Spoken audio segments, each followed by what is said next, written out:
Good afternoon, everyone. Welcome to another week, Monday, May 11th. I trust everyone had an enjoyable weekend with their mother or their mother of their children or someone who has mothered you. I appreciate you being with us today, and it has been another very full weekend leading up to another very full day, Monday at work. I want to update you just a little bit. I am so happy to report that Monday's test results has left us with the lowest percent of confirmed cases thus far since the time that our COVID event has begun.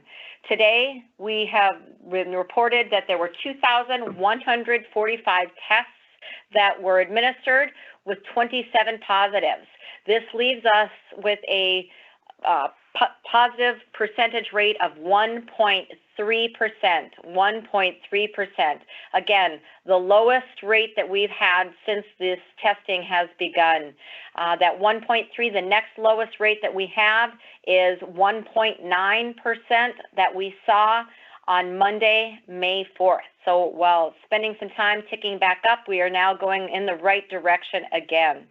The overall rate, positive rate, is 3.2%, and I believe the Cass County area, where unfortunately we saw another death today, a man in his 90s with underlying health conditions, and of course the largest new positive was in Cass County, but our overall state average is 3.2%, so we are definitely trending in the right direction.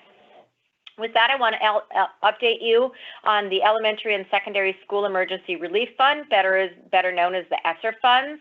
We've received 44 ESSER applications and have approved 34 of those. Those school districts should have received or will soon be receiving their letter of approval. 43 applications are choosing to use their funds for technology in some shape or form. The K-12 virtual senior celebration, the K-12 virtual senior celebration is moving right along. We are continuing to work with the teams of our speakers, and so far we have 8 schools that have already submitted their photos for statewide virtual senior celebration slideshow, and the deadline for submitting photos is Friday. We've had numerous inquiries about specific formats and things like that, so we're expecting a great turnout for this, but so far 8 schools have submitted theirs. Special education, we continue to take calls with directors and support groups. We have provided more detailed guidance on compensatory education and the prioritization of students with disabilities and students on IEPs, their priority for services when schools resume, when they consider resuming. So please check our website under the COVID-19 update and guidance page under special education. You'll receive some very specific answers to questions about compensatory education, as well as the need or not to prioritize student services to students with disabilities. Jerry Tevens and her team continue to work with the federal special education OSEP office to determine whether there is more guidance and more specificity that could be applied to those areas. The pandemic EBT benefits that we coordinated with the Department of Human Services to ensure that our students who were on free and reduced eligibility meals had that quick and very streamlined process to begin receiving EBT benefits, and those started going out on Friday. Benefits are for families eligible for free or reduced price school meals, but who currently did not get SNAP or do not get SNAP benefits. Families who get SNAP benefits already don't have to do anything. They will automatically be receiving the pandemic EBT benefits. We'll have a call with our districts to explain the process and ask for their help to distribute the application and information. Linda Schler will be coordinating that.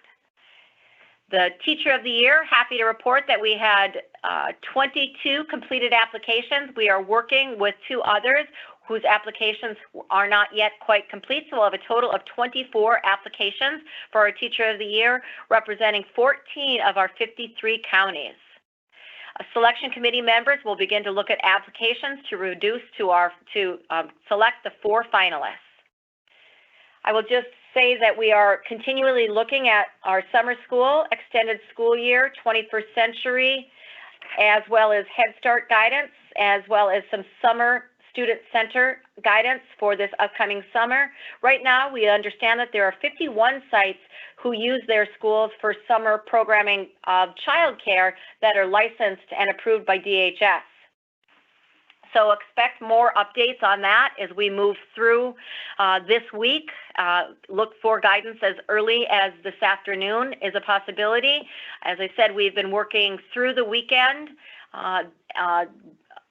with the Governor's Office, Department of Health, Department of Human Services as we prepare some more guidance and trying to deliver this out to you as quickly as possible. So getting very close, had numerous meetings today, and we could have some information for you as early as this afternoon. So I appreciate you being with us today. That concludes my update for May 11th, 2020, and I will just end with a quote by Henry Van Dyke. Be glad of life because it gives you a chance to love, to work, to play, and to look up at the stars.